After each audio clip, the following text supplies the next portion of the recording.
एकात्मिक आदिवासी विकास विभाग प्रकल्प कार्यालय छत्रपती संभाजीनगर येथे आज सकाळी 10 वाजेपासून आमच्या बेमुदत धरणे आंदोलन सुरुवात केली होती। आंदोलन सुरू झाल्यानंतर प्रथमतः आम्हाला जे प्रकल्प स्तरावर जे अधिकारी आहेत त्यांची भेट झाली, परंतु जे प्रकल्प अधिकारी मॅडम ज्या होत्या त्यांना आम्ही 30 तारखेला निवेदन दिलं होतं। त्या दिवशी त्याच्यामध्ये मेन्शन केलेलं आहे की 3 तारखेला आदिवासी मुलामुलींच्या वसतिगृहातील विद्यार्थी हे संबंधित प्रकल्प कार्यालय या समोर धोरण आंदोलन बसणार आहे। हे माहीत असताना प्रकल्प अधिकारी मॅडम मुद्दाम रजेवर गेल्यात। त्यांना असं वाटतं आहे की विद्यार्थ्यांचं भविष्य पुढे म्हणजे त्यांचा जो मीटिंग त्यांनी आयोजन केलेला आहे तिकडे नागपूरला, तो मीटिंग विद्यार्थ्यांच्या भविष्यापेक्षा त्यांना इम्पॉर्टंट वाटला असावं कदाचित। तर आता सध्याच्या रात्रीचे 1:30 वाजलेले आहे। संबंधित जे PSI सर आले आम्हाला भेटायला, PI सर आले, DSP सर आले, सगळ्यांचे प्रेशर होतं आमच्यावर। एक विद्यार्थ्याला टार्गेट करून त्यांनी पूर्णतः मोर्चा कसा मागं करता येईल किंवा आंदोलन कसं मागं म्हणजे कॅन्सल करता येईल हे पूर्ण दडपशाही टाकण्याचा प्रयत्न केलेला आहे।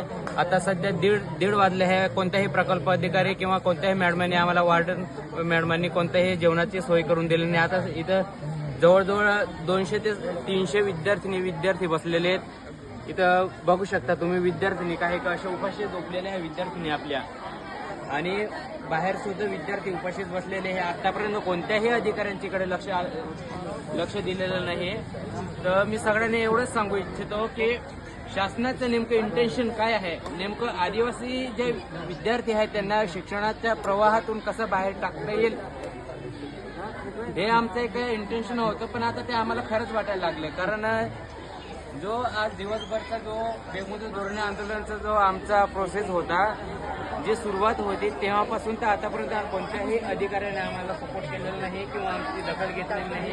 मंत्री महोदय फक्त फोनवरच कॉन्टॅक्ट झाला आणि आयुक्त मॅडम फोनवरच फक्त बोलल्या, आणि जे आपले प्रकल्प अधिकारी मॅडम आहे ते मंत्री महोदयांसोबत बसलेले आहेत असं फोनवरून त्यांचं सांगण्यात म्हणजे तसं सांगितलं होतं। परंतु आम्ही त्यांच्यासमोर डिमांड मागितली की भाऊ तुम्ही जे आश्वासन देत आहे की डीबीटी पुढच्या मंत्रिमंडळ बैठकीमध्ये डीबीटीचं वाढवण्याचा प्रोसेस आम्ही करू, मग आम्हाला फक्त एवढं सांगायचं आहे की तुम्ही जे आश्वासन तोंडी आश्वासन देत आहे ते तुम्ही लेटर पॅडवर किंवा रायटिंग मध्ये लिहून दिलं असतं तर मग आम्ही आंदोलन मागे घेतलं असतं।